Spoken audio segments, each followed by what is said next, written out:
Hello साथियों, आज हम फिर हाजिर हैं एक नए टॉपिक के साथ में। काफ़ी अंतराल के बाद में आज मैं अपनी वीडियो बना रहा हूं, जिसमें आज का टॉपिक रहेगा साथियों डायरेक्ट एंड डायरेक्ट, जो 9th से लेकर के 12th क्लास के लिए बहुत ही मस्ट होने वाला है। एग्जाम नियर हैं आपके, तो मैंने सोचा कि क्यों ना एक ऐसा टॉपिक लिया जाए जो सभी क्लास के स्टूडेंट के लिए यूजफुल हो। जैसे हमारा टॉपिक रहता है साथियों डायरेक्ट एंड डायरेक्ट का ये बहुत ही यूजफुल टॉपिक है। 9th में भी आते हैं, 10th में भी आते हैं, फर्स्ट ईयर में भी आते हैं और 12th में भी आते हैं। तो मैं साथियों वीडियो को चालू करता हूं यहाँ पर अपने साथ में। तो डायरेक्ट का मतलब होता है प्रत्यक्ष और इनडायरेक्ट का मतलब होता है अप्रत्यक्ष। अब प्रत्यक्ष और अप्रत्यक्ष का मतलब क्या है कि जब हम किसी बात को डायरेक्टली कहते हैं, सीधे सीधे कह देते हैं, तो वो प्रत्यक्ष होती है, और जब हम किसी बात को घुमा फिरा करके कहते हैं वो हमारी अप्रत्यक्ष तरीके से होती है। तो डायरेक्ट सेंटेंस बनेगा।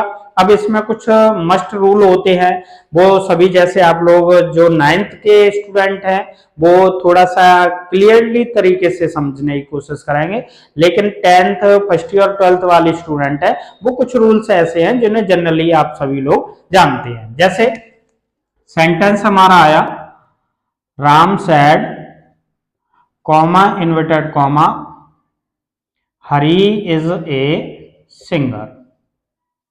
राइट साथियों, मेरे साथ जुड़े रहिए। आज से मैं आपको प्रॉमिस करता हूँ डेली वीडियो अपलोड होगी आपके साथ में, और डायरेक्ट सीखने का भरपूर मौका मिलेगा आपको।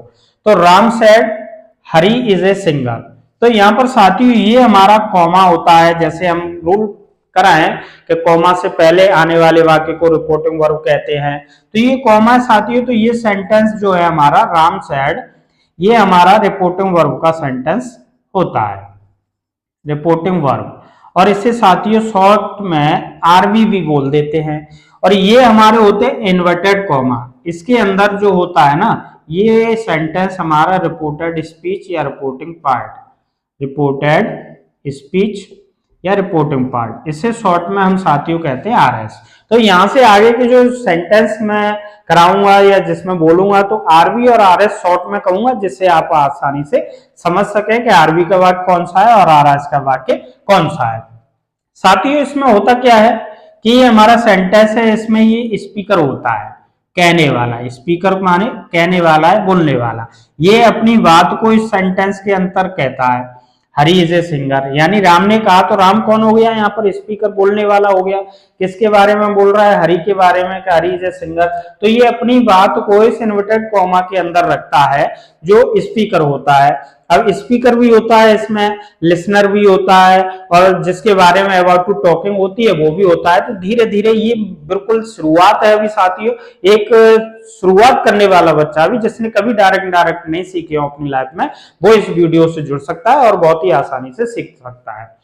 तो यहां मैं आप लोगों को ये बता दूं कि इसे हम आरबी का वाक्य कहेंगे, इसे आरएस का वाक्य कहेंगे। इसका पहला अक्षर हमारा कैपिटल में रहता है साथियों, ये भी कैपिटल में रहता है, लेकिन कुछ सेंटेंस ऐसे आएंगे जहां पर ये जब इनडायरेक्ट में चेंज होगा तो ये कैपिटल में नहीं रहेगा, लेकिन ये वाला जो वाक्य का पहला अक्षर है वो कैपिटल लेटर में ही रहता है। जिस तरीके से हमारे 5 प्रकार के सेंटेंस होते हैं, assertive, interrogative, imperative, optative, exclamatory, optative, exclamatory. अब हमारी शुरुआत अभी फिलहाल असर्टिव सेंटेंस से है, यानी कि असर्टिव सेंटेंस में ये जो कॉमा नोटेड कॉमा है ना, ये कॉमा नोटेड कॉमा को उठाने के लिए हमारा कनेक्टिव वर्ड दैट का प्रयोग करेंगे, कंजक्शन, जिससे हम कंजक्शन को हिंदी में कहते हैं संयोजक। और कंजक्शन का साथ कार्य क्या होता है साथियों? कंजक्शन दो शब्दों को या दो वाक्यों को जोड़ने का कार्य करता है, उसे हम कंजक्शन कहते हैं। तो साथियों हमारा फिलहाल कौन सा कंजक्शन आने वाला है? दैट। आगे चल के ये चेंज होता रहेगा, जैसे इंटरोगेटिव आएगा तो दूसरा चेंज हो जाता है, इंपरेटिव में अलग से चेंज हो जाता है। अब हम इसी सेंटेंस को, अब हमारे फिलहाल इतना समझा कि ये आरबी का वाक्य है, ये आरएस का वाक्य है, और इससे कॉमा नोटेड कॉमा को उठाने के लिए कंजक्शन दैट का प्रयोग करते हैं। इससे आगे की शुरुआत, सेकंड स्टेप ये होता है साथियों कि यदि हमारा आरवी का वाक्य, ये वाला आरवी का वाक्य, आगे वाला जो वाक्य है प्रेजेंट का हो या फ्यूचर का हो, आप नोट्स कर सकते हैं यदि आरवी का वाक्य प्रेजेंट या फ्यूचर का होता है तो आरएस के वाक्य की जो वर्ब होती है साथियों उसमें कोई परिवर्तन नहीं करते, बट उसमें पर्सन चेंज होता रहेगा। पर्सन की प्रक्रिया में आपको आगे कराऊंगा, थोड़ा सा आप मेरे साथ जुड़े रहिए और सीखिए। जैसे दे से, वे कहते हैं, रोहन इज ए डॉक्टर। किसी भी मेरे भाई बहन बंधु को कोई भी चीज समझ में ना आए तो वो मेरे को वीडियो में कमेंट लिख करके जरूर भेजे, तो मैं अगली वीडियो में उसका वो आंसर है ना उसे देने की भरपूर कोशिश करूंगा। लेकिन हाँ, आप समझने की जरूर कोशिश कीजिएगा। दे से हिंदी में इसका अर्थ निकालेंगे, वे कहते हैं। साथियों मालूम पड़ रहा है हमें रिपोर्टिंग वर्ब किसकी है, प्रेजेंट की है। तो अब इसका हम, ये डायरेक्ट हो गया हमारा, इसका हम बना रहे हैं इनडायरेक्ट। तो दे से कॉमा एडिटेड कॉमा उठाने के लिए that Rohan is a doctor, ये हो गया साथियों इसका इनडायरेक्ट। अब इसके आगे हमारा फ्यूचर का भी हो सकता है रिपोर्टिंग वर्ब, जैसे you will say comma edited comma Mohan is a player. Step by step समझाऊंगा साथियों, बिल्कुल शुरुआत से लेकर के चल रहा हूं। तो यू विल से हमें मालूम पड़ा कि ये फ्यूचर में गया टेंस, तुम कहोगे या आप कहोगे। Connective word that Mohan is a player. अभी साथियों हमें कुछ नहीं करना पड़ रहा है, केवल कनेक्टिव वर्ड दैट लगाना पड़ रहा है। आगे देखते जाएंगे, बहुत ही थोड़े से डिफिकल्ट है, लेकिन मेरे साथ जुड़े रहिए, मैं इनको बहुत ही इजी बनाने के लिए जा रहा हूं आपके साथ में। और हर टॉपिक को, हर सेंटेंस को, ये तो बात रही हमारी साथियों यदि आरवी का वाक्य प्रेजेंट या फ्यूचर टेंस का है तो आरएस के वाक्य की वर्ब में कोई परिवर्तन, नो चेंजिंग होती है। लेकिन अगला रूल हमारा साथियों कहता है कि यदि आरवी का वाक्य हमारा पास्ट टेंस का है तो आरएस के वाक्य की क्रिया बदल जाती है। जैसे दे सैड, यहां पर सैड से की सेकंड फॉर्म है Sita is a nurse. They sad, उन्होंने कहा। अब सैड से साथियों 99% इधर की बाकी की क्रिया बदलती है, केवल 1% है वो नहीं बदलती है। वो भी मैं बताऊंगा वो 1% कौन सी है जब नहीं बदलती है। कुछ स्टूडेंट ये सोच लेते हैं कि यहाँ सैड आ गया, या कुछ टीचर भी ये भी बता देते हैं कि सैड आ गया तो उधर की क्रिया बदल दो। 100% नहीं, सेंटेंस को पढ़िए, समझिए। दे सैड, अगर यहाँ पर ये आ जाता दे हैव सैड, वे कह चुके हैं, तो साथियों ये किस में गया, प्रेजेंट परफेक्ट का टेंस हो गया, तो इधर की क्रिया नहीं बदलेगी। लेकिन हैव नहीं आ रहा है, 1% हैव वाला आता है, 99% सैड वाला।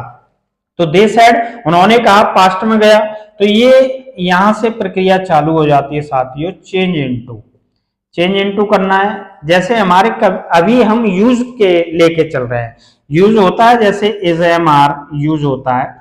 इज एम आर तो प्रेजेंट कंटिन्यूअस की भी वर्ब होती है, लेकिन फिलहाल हम यूज लेके चल रहे हैं कि लिंकिंग वर्ब वाले यूज होते हैं ना, जैसे I am a teacher, you are a player, Sita is a doctor, Hari is a singer, वो वाले यूज है। तो ये हमारे इजारम यूज है साथियों, वो यूज बदल जाते हैं वाज और वर में।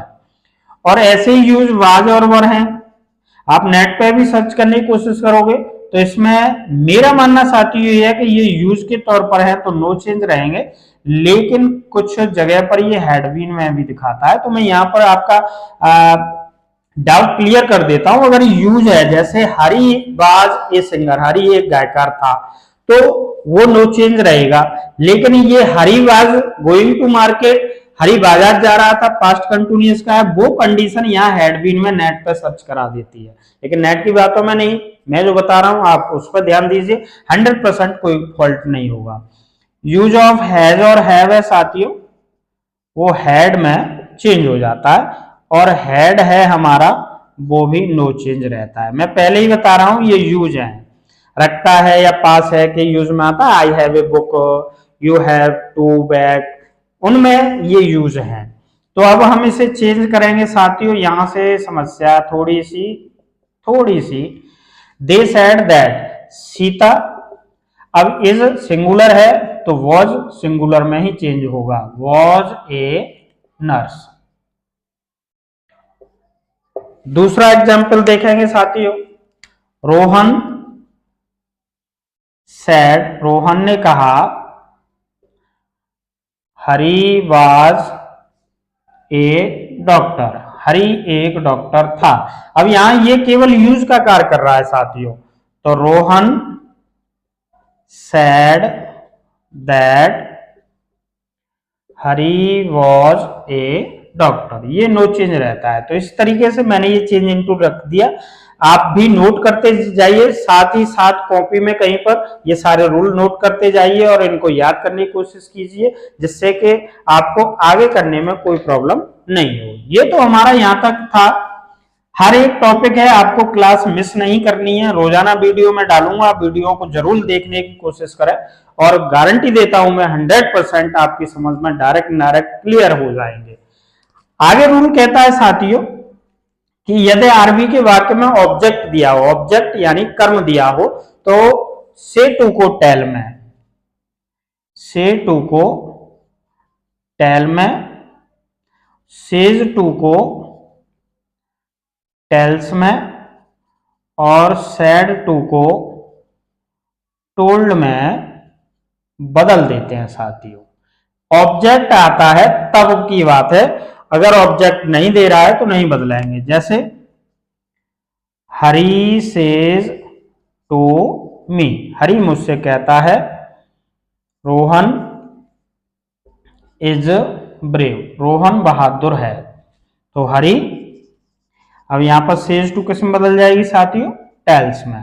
तो Hari tells me that Rohan is brave. Confuse बिल्कुल भी नहीं होना है, यहाँ इसकी इस क्यों आई, क्योंकि साथियों रिपोर्ट में वो प्रेजेंट की दी है। अगर यहाँ सेड टू होता तो यहाँ पर इज हमारी चेंज हो जाती वाज में। आगे कल मैं पर्सन चेंज करना सिखाऊंगा, जो बहुत ही इंपोर्टेंट होता है। यदि आप पर्सन चेंज करना सीख गए तो समझिए आप पूरे डायरेक्ट सीख सकते हैं बड़ी ही आसानी से। तो मिलते हैं अगली वीडियो में। आपको वीडियो कैसी लगी लाइक और सब्सक्राइब करना चैनल को ना भूलें। अगर आप पहली बार जुड़ रहे हैं मेरे चैनल को तो सब्सक्राइब जरूर कीजिए और लीजिए आगे टॉपिक का मजा। मिलते हैं अगली वीडियो के साथ में, जब तक के लिए जय हिंद जय भारत।